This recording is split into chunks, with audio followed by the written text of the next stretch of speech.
ating Day 7, January 7, 2026. Ayan, nandito tayo sa kusina namin at magluluto tayo ng salmon.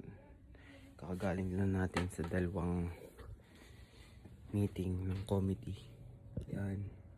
So kung makita nyo kung ano ang postura ng aming kusina, magulo siya. Basta nakakain tayo, okay na yun. Gamitan natin ng butter. Yeah.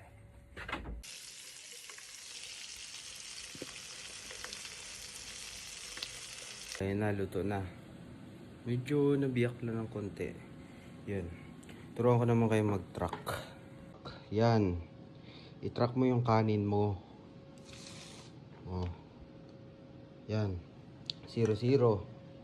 Gusto kong kumain ng 200 grams lang ngayon. Mamaya naman yung iba. 200 grams. 200 grams na rice. Okay na yun. Wait. 203. Estimated calories niyan mga siguro mga 260 calories. 30 grams na carbs. Tapos ito, lagay din natin mga siguro mga 150 grams na salmon. Tear natin para mag-zero. O yan.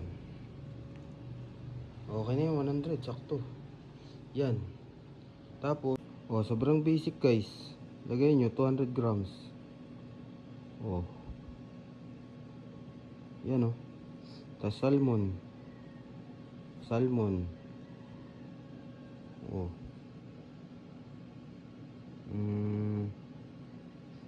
Itong may sige, ito kasi yung 4 ounce siguro mga estimated 4 ounce ay 120, siguro mga tayo, ito lang 3/4